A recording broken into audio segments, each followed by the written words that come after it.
Mga pagbasa ng mga salita ng makapangyarihang Diyos. Paglalantad sa mga Antikristo.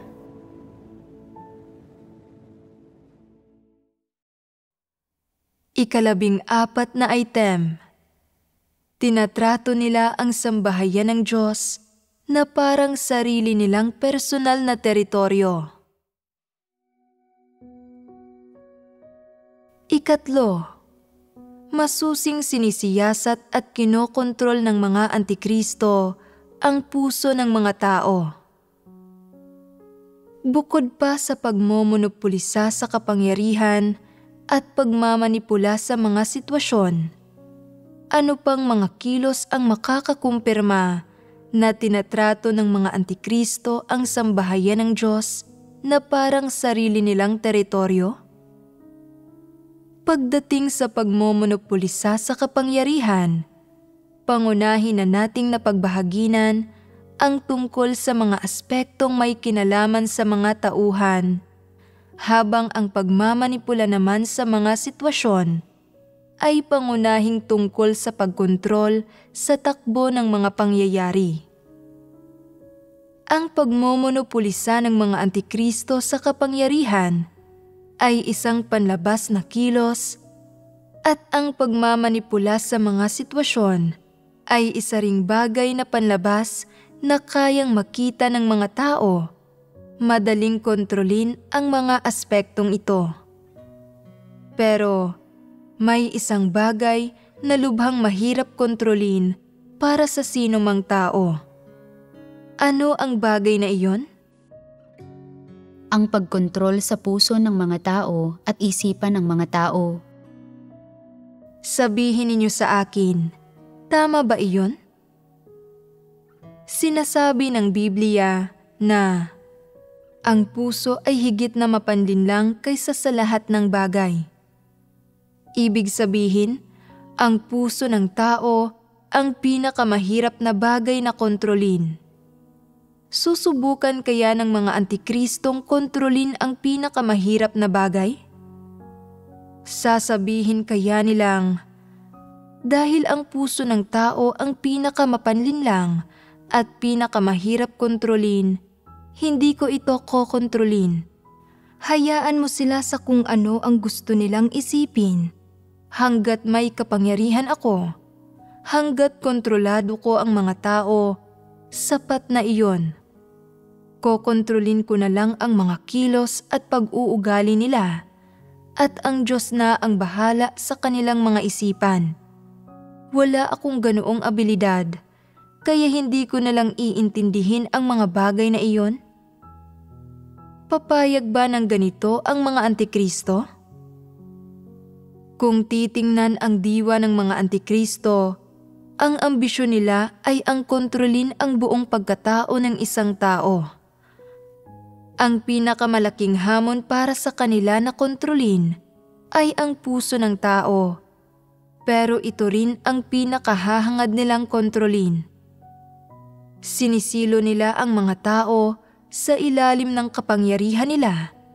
Ganap na kinokontrol ang lahat ng bagay, kung saan patungo ang mga pangyayari, kung gaano karaming tao ang kasali, kung anong mga bagay ang gagamitin, ang buong takbo ng mga pangyayaring ito, at kung ano ang kalalabasan ng mga ito.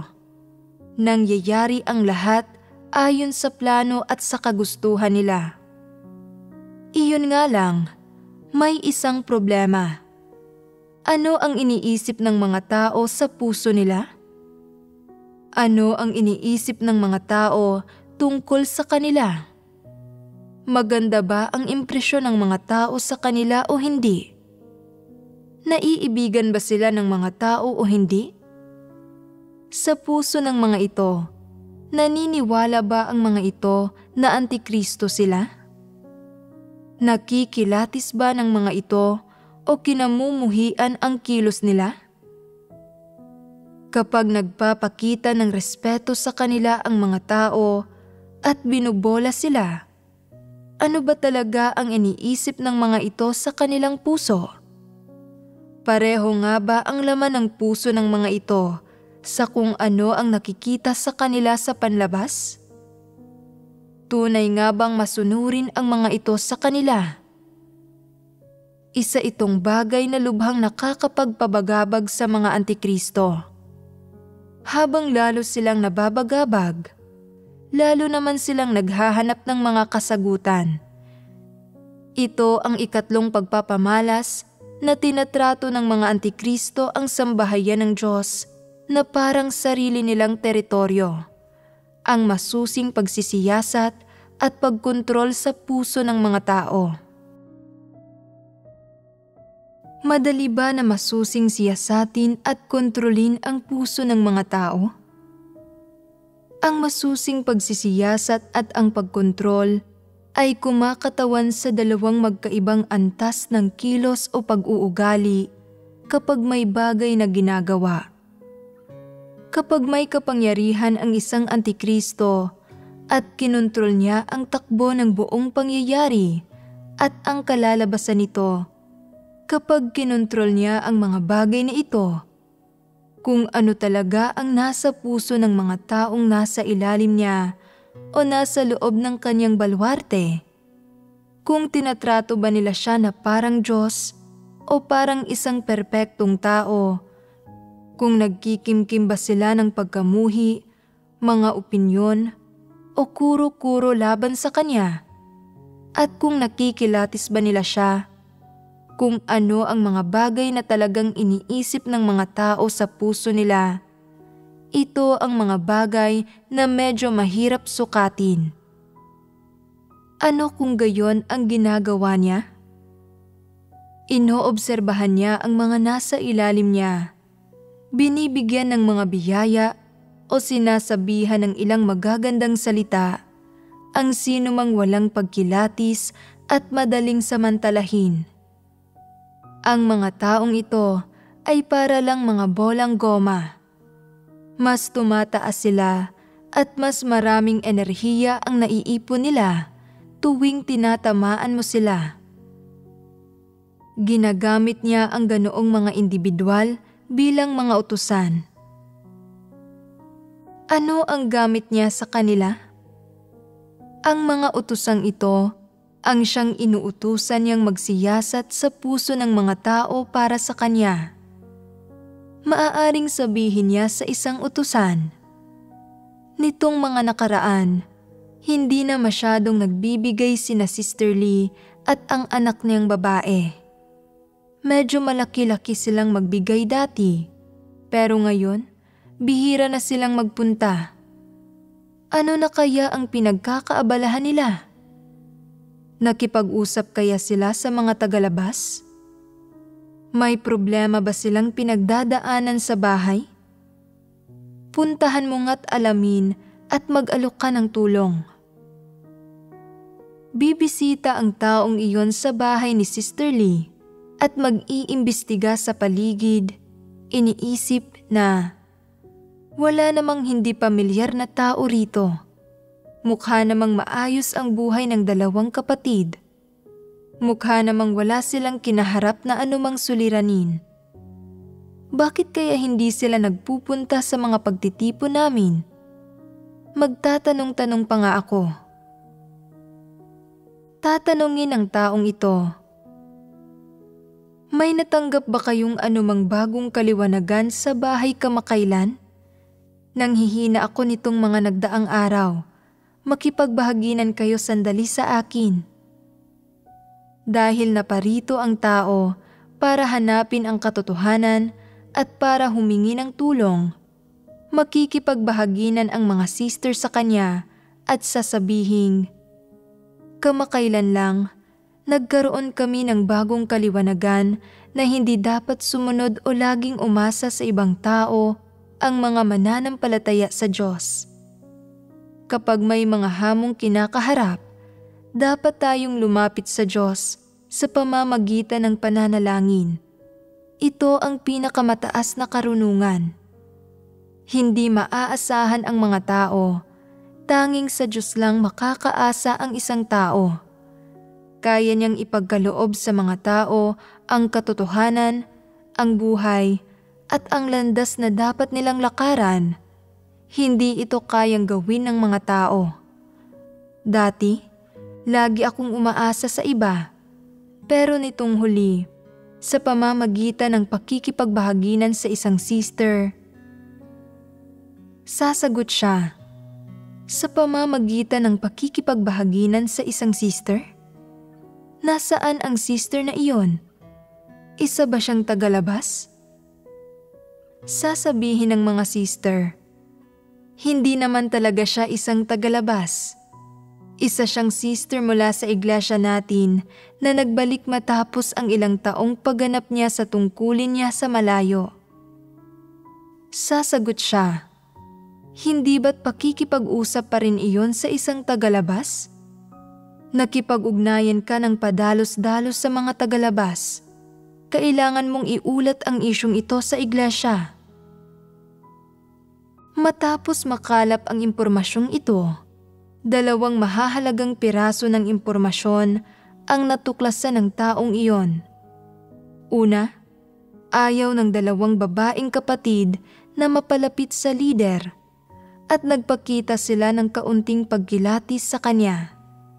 Pangalawa, nakipag-ugnayan sila sa isang tagalabas at may sinabi sa kanila ang tagalabas na iyon. Hindi malinaw kung ano iyon at ayaw magsabi ng mga babaeng kapatid ng kahit na ano tungkol dito. Sadya nilang itinatago ito na nangangahulugang nawawala na ang katapatan nila sa lider at nagsimula na silang mag-ingat laban sa kanya. Kapag nagbalik ang taong ito at nagulat ito sa Antikristo, matutuwa ba ang Antikristo sa maririnig nito? Iisipin ba niya, magaling, sa wakas nagpakita na ng kaunting pagkilatis sa akin ang mga nasasakupan ko? Hindi. Ano kaya ang iisipin niya? Masama ito. Masunurin dati ang dalawang babaeng kapatid na iyon. Mga tunay silang mananampalataya noon sa iglesia at nagbibigay sila ng malaki. Mula nang makisalamuha sa kanila ang di kilalang taong ito, medyo naging masuwayin na ang dalawang ito. Patuloy pa kaya silang magbibigay sa hinaharap? Mahirap at delikado ito. Hindi mapakali ang Antikristo. Bakit hindi siya mapakali? Kinikilatis na siya ng mga tao at hindi na nakikinig ang mga ito sa kanya. Tama. Wala na sa ilalim ng kanyang pagmamanipula at kontrol ang puso ng mga tao. Nagkakaroon na ng pagbabago sa puso ng mga ito, kaya hindi na siya mapakali.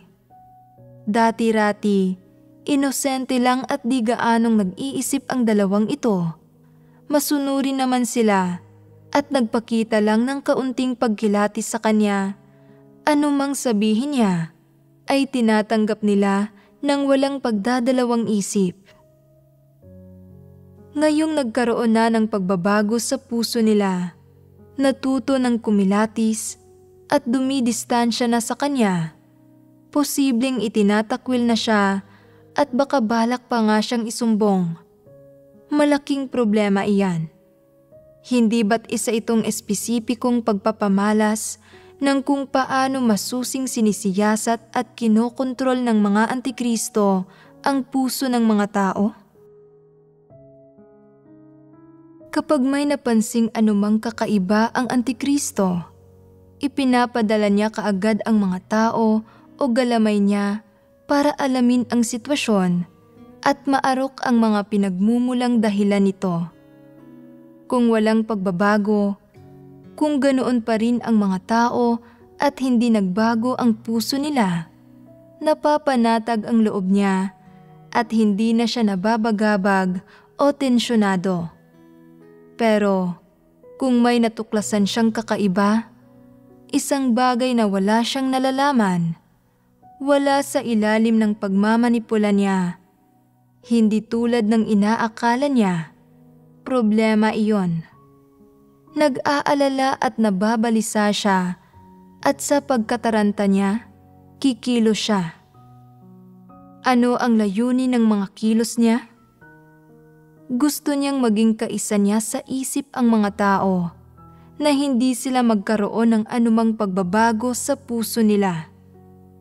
Dapat sabihin sa kanya ng mga tao kung ano ang mga iniisip nila at magulat sa kanya palagi na nagpapahayag ng katapatan, determinasyon at sinseridad. Dapat patuloy niyang kontrolin ang mga pabago-bagong kaisipan at ideya ng puso ng mga tao at ang direksyon at ang mga prinsipyo ng mga isipan nila. Sa sandaling may makita siyang sino mang hindi sumasang-ayon, dapat siyang kumilos para mapagbago ito. Kung hindi sila mapagbabago at magiging kaibigan, magiging kaaway na lang sila. Ano ang masasamang ibubunga na maging kaaway niya? Daranas sila ng kaparusahan at panunupil. Isang pamamaraan ito. May isa pa. Laging nangangamba ang Antikristo sa mga nasa paligid niya. Hindi niya masukat-sukat ang mga ito ng husto sa takot na baka kilatisin at isumbong siya ng mga tao at sinasabi sa kanyang puso, "Nakita mo ba nang magnakaw ako ng mga handog at gawin ang mga bagay-bagay ayon sa paraang gusto ko? Kung nakita mo nga ito, kaya mo ba itong kilatisin? Magagawa mo bang isumbong ako?" Marami pa ngang karelasyong sexual ang ilang Antikristo sa likod ng mga eksena at iniisip nila, sino ang nakakaalam tungkol sa mga bagay na ito? Ano ang iniisip ng mga nakakaalam nito? Dapat ba akong magkunwari kahit papaano, lumikha ng huwad na impresyon, at pagkatapos ay subukin ang mga taong ito o sisain ang mga saloobin nila at tingnan kung ano talaga ang iniisip nila? Gagawin kaya ng mga Antikristo ang ganoong mga bagay? Para sa mga buktot na taong gaya ng mga Antikristo, parang wala na lang sa kanilang gawin ang ganoong mga bagay. Sanay na sila rito. Napakahusay nilang gawin ito. Sama-samang tinitipon ng Antikristo ang mga tao at sinasabing, "Ipinatawag ko ang lahat dito ngayon para sa tanging layuning suriin ang mga pagkukulang ko sa gawaing tinrabaho ko sa iglesia kamakailan at para pag-usapan ang kaalaman ko tungkol sa mga tiwaling disposisyong ibinunyag ko. Magsalita kayo ng malaya. Huwag ninyong pigilan ang sarili ninyo. Hindi ko kayo kokondinahin. Magbahaginan tayo ng malaya, puso sa puso at harap-harapan. Kung may nagawa ako, magbabago ako. Kung wala, tatanggapin ko ito bilang babala na huwag itong gawin. Ang lahat ng bagay sa sambahayan ng Diyos ay hayag, hindi nakatago at nakalantad. Ginagawa natin ang lahat ng bagay sa harapan ng Diyos at hindi na kailangan pa ng sino man na mag-ingat laban sa iba. Mga kapatid, ipanatag ninyo ang isip nyo. Magsisimula ako sa pamamagitan ng pagsusuri sa sarili ko. Kamakailan, dahil sa sarili kong katamaran at pagnanasa sa mga kaginhawahang panlaman, hindi ko nagawa ng maayos ang gawain ko. Hindi naging maayos ang takbo ng gawaing ebanghelyo nitong mga nagdaang araw. At hindi ko masyadong napagtuunan ng pansin ang buhay iglesia. Naging abala ako sa gawaing ebanghelyo at nawalan ako ng panahon sa iba pang bagay. Siyempre, ako ang may kasalanan. Dahil sa pagtitiwala ko sa mga imahinasyon ko, ipinagpalagay ko na kaya na ng mga kapatid na pangasiwaan ang buhay iglesia nang sila lang at hindi ko na kakailanganin pang mag-alala masyado.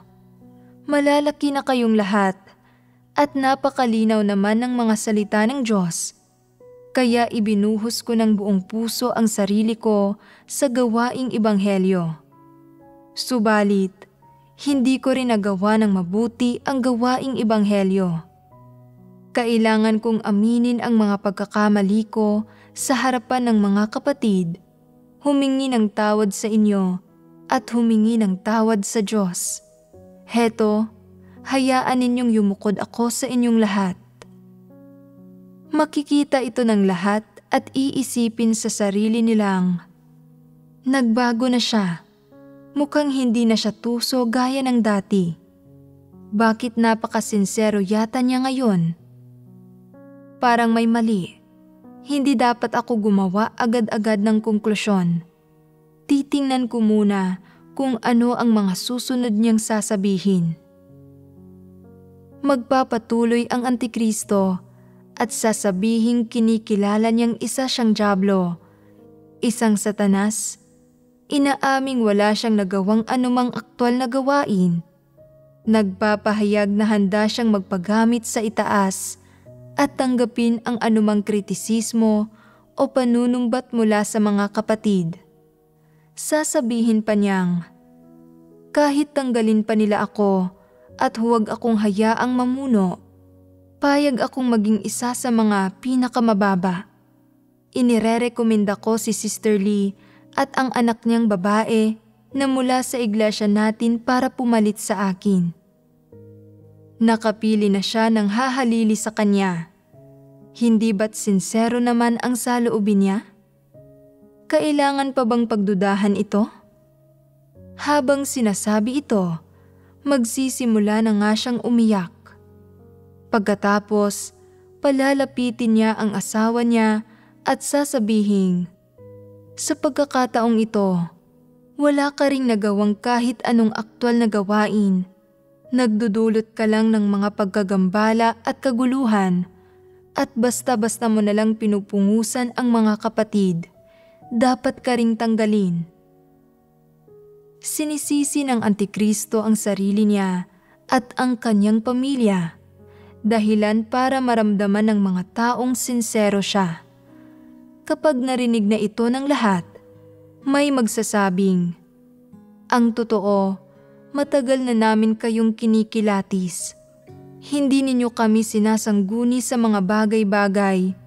Magkakasamang pinag-uusapan ng ilan sa inyo ang mga bagay-bagay at gumagawa ng mga desisyon ng pribado. Hindi ito umaayon sa mga prinsipyo ng gawain sa sambahayan ng Diyos. Bukod pa roon, kayo-kayo lang ang nagpasya kung sino ang magiging leader ng hindi namin nalalaman.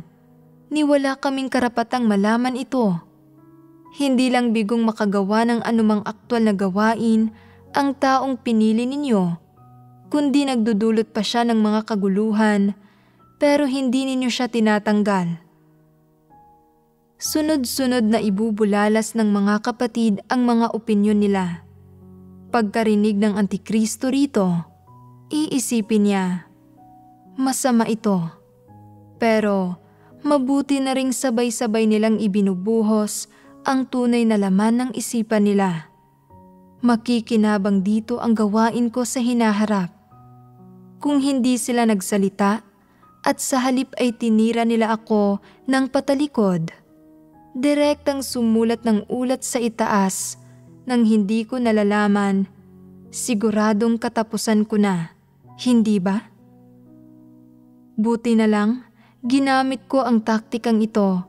Matalino at mabilis akong kumilos at nalaman ko agad ang mga opinyon nila. At pagkatapos ay magpapatuloy siya. Sasabihin niya ng may pang-uuto, salamat mga kapatid sa tiwala ninyo at sa taos-puso ninyong pagpuna sa mga pagkakamali ko ngayong araw. Tiyak na babaguhin ko ang mga ito sa hinaharap. Kung hindi, maparusahan at masumpa nawa ako.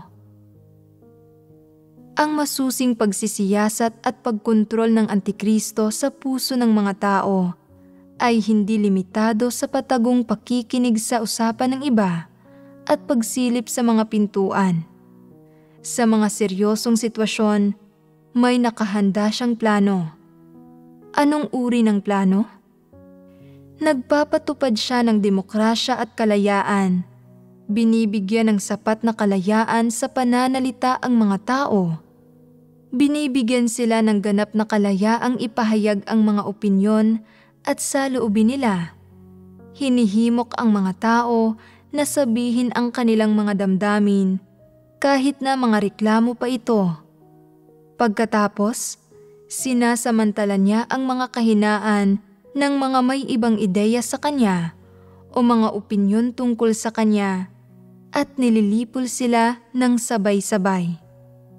Maganda ba ang pamamaraang ito ng Antikristo? Napakabuktot nito. Hindi ba't medyo katulad nito ang sa malaking pulang dragon? Iisang grupo lang sila kumbaga, na may iisang kalikasang diwa. Hindi ba't ganoon magtrabaho ang malaking pulang dragon? Kapag nakita mo kung paano magtrabaho ang Antikristo, parang nakikita mo na rin ang pangit na hitsura ng malaking pulang dragon. Mahusay ang mga Antikristo sa paggamit ng mga kaaya-aya at tamang salita para himukin ang mga taong pagkatiwalaan sila. Pagkatapos na masusing siyasatin at alamin ang mga totoong sitwasyon ng mga tao, ano ang resulta? Magsisisi ba ang mga Antikristo dahil sinabi sa kanila ng mga tao ang mga totoong salita na ito? Susuko na ba sila? Titigil sa paggawa ng masama? Bibitiwan ang kapangyarihan nila? Tatalikuran ang kanilang paghahangad sa kapangyarihan? At bubuwagin ang teritoryo nila? Hindi kailanman. Sa halip, lalo pa nilang paiigtingin ang mga ito. Pagkatapos gawin ang lahat ng makakaya nila para kontrolin ang puso ng mga tao, pinapanatili nila ang mga umaayon sa kanila at itinatapon naman ang lahat ng hindi. Hindi natin maiaalis sa isip na ang ilang kapatid sa iglesia ay napaalis na, pinatalsik o kinumpiska na ang mga aklat nila ng mga salita ng Diyos sa ilalim ng ganoong mga sitwasyon. Ginawa ng mali ang mga individual na ito. Ano ang dapat gawin ng mga kapatid na ito na ginawa ng mali? Dapat ba silang tumigil sa pananampalataya sa Diyos dahil may lumitaw na Antikristo sa sambahayan ng Diyos na nagparusa sa kanila ng ganito at sumira sa pananampalataya nila? Ganoon ba ang dapat nilang gawin? Tama bang makipagkompromiso o yumuko na lang sa mga Antikristo o sa masasama o buktot na puwersa? Iyon ba ang landas na dapat ninyong piliin? Hindi. Kaya, anong landas ang dapat ninyong piliin? Ang ilantad at isumbong ang mga Antikristo.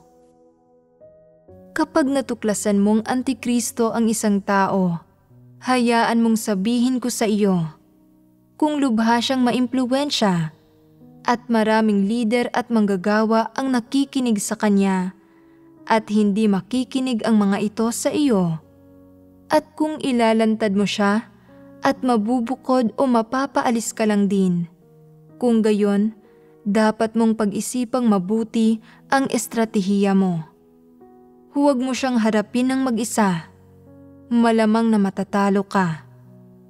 Simulan mo sa pamamagitan ng pakikipag-usap sa ilang tao na nakakaunawa sa katotohanan at may pagkilatis at makipagbahaginan ka sa kanila.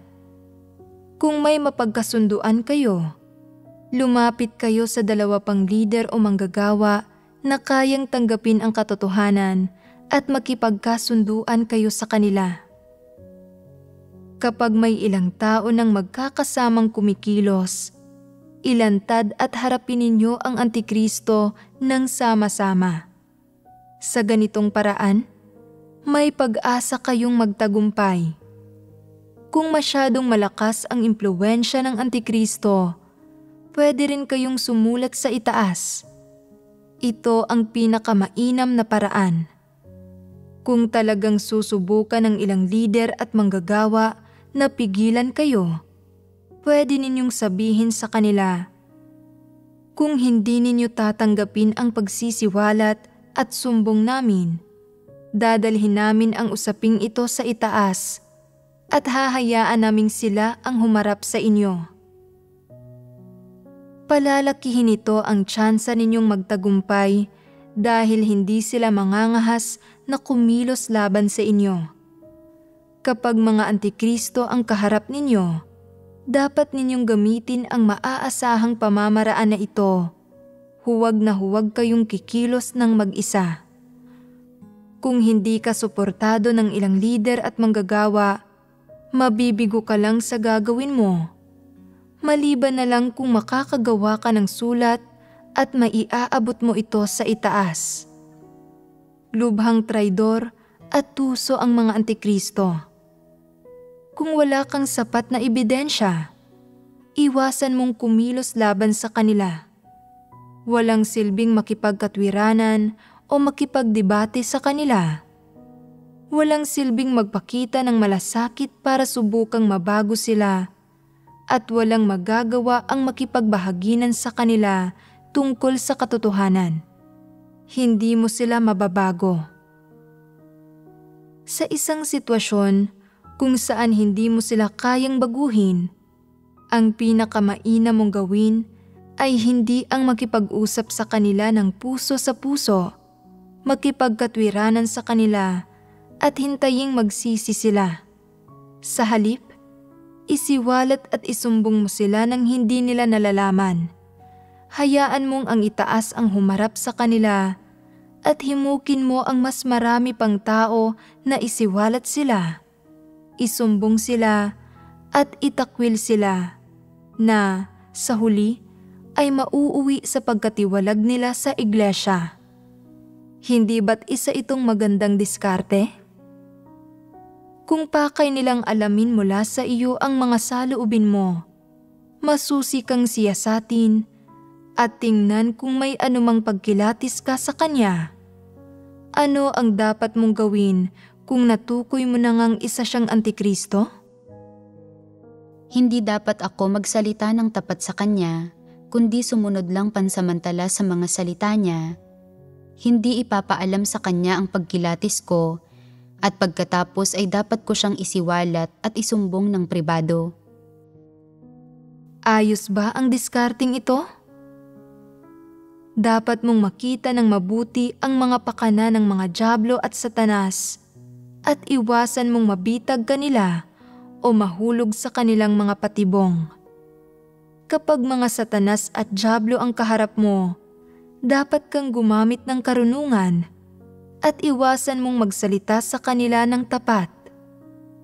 Ito ay dahil ang mga pwede mo lang pagsabihan ng totoo ay ang Diyos at ang mga tunay na kapatid. Hindi ka dapat magsalita ng tapat sa mga satanas, sa mga dyablo o sa mga Antikristo. Ang Diyos lang ang karapat-dapat makaunawa sa laman ng puso mo at magkaroon ng kataas-taasang kapangyarihan at sumiyasat sa iyong puso. Hindi kalipikado ang sinuman, lalo na ang mga dyablo at satanas, na kontrolin at siyasatin ang puso mo. Sa makatwid, kung susubukan ng mga dyablo at satanas na alamin ang katotohanan mula sa iyo, may karapatan kang magsabi ng hindi, tumangging sagutin ito, at huwag magbigay ng impormasyon. Karapatan mo ito.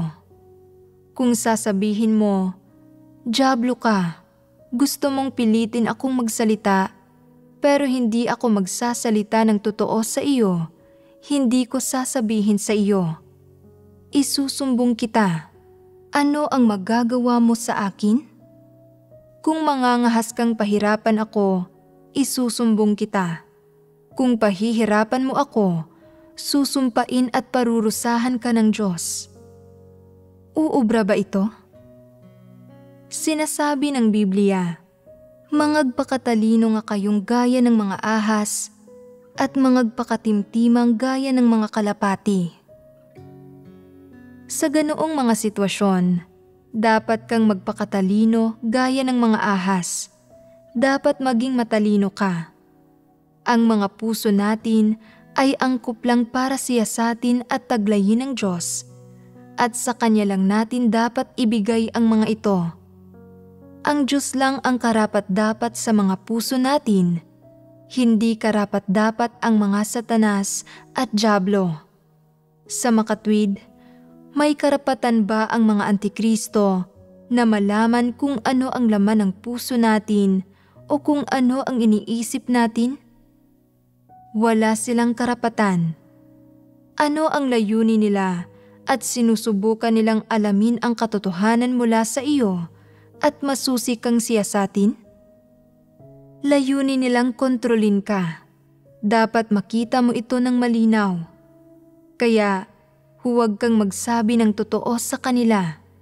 Dapat humanap ka ng paraan para pagkaisahin ang mas marami pang kapatid para ilantad at itakwil sila, pababain sila sa posisyon nila, at huwag na huwag silang hahayaang magtagumpay. Tanggalin sila sa iglesia para huwag na silang muling makapanggulo at makahawak ng kapangyarihan sa sambahayan ng Diyos. Isang realidad talaga na masusing sinisiyasat at kinokontrol ng mga antikristo ang puso ng mga tao. Kung titingnan natin ang diwa ng mga antikristo, maliwanag na natural na sa kanilang pumasok sa ganoong mga aktibidad at pangkaraniwang na ito. Sa iba't ibang iglesia, madalas na ipinapadala ng mga antikristo ang mga taong napagkakatiwalaan nila para pasukin ang mga kapatid, alamin ang mga bagay-bagay at mangalap ng impormasyon mula sa loob. Paminsan-minsan, ang impormasyong nakakalap nila ay may kinalaman sa mga mumunting domestikong bagay o kaswal na usapan sa pagitan ng mga tao na talagang hindi naman importante. Gayunpaman, laging lumilikha ng usap-usapan ang mga antikristo tungkol sa mga bagay na ito. Pinapalaki pa sa antas ng mga kaisipan at pananaw para agad na maarok ang mga pagbabago sa mga isipan at opinyon ng mga tao. Ito ay para makontrol nila ang mga sitwasyon at ang kalagayan ng bawat tao nang walang kahirap-hirap, kung saan tinutugunan nila agad ang bawat isa. Lalong espesipiko ang mga antikristo sa mga kilos nila pagdating sa kapangyarihan at katayuan. Gaano ka-espesipiko? Pagdating sa pananaw ng bawat tao sa kung paano nila hinaharap ang mga bagay-bagay, pati na sa pananaw nila sa mga material na bagay, pera, katayuan, pananampalataya sa Diyos, pagganap sa mga tungkulin at pagbitiw sa mga trabaho. Gusto nila na kabisadong-kabisado nila ang lahat ng ito. Kapag kabisadong-kabisado na nila ito, hindi na ginagamit ng mga antikristo ang katotohanan para tustusan ang mga tao, baguhin ang mga maling pananaw ng mga tao o lutasin ang mga issue. Sa halip, ginagamit nila ito para pagsilbihan ang sarili nilang katayuan, kapangyarihan at teritoryo. Ito ang layunin ng mga antikristo sa masusi nilang pagsisiyasat at pagkontrol sa puso ng mga tao. Para sa mga antikristo, ang lahat ng ginagawa nila ay tila makahulugan at mahalaga.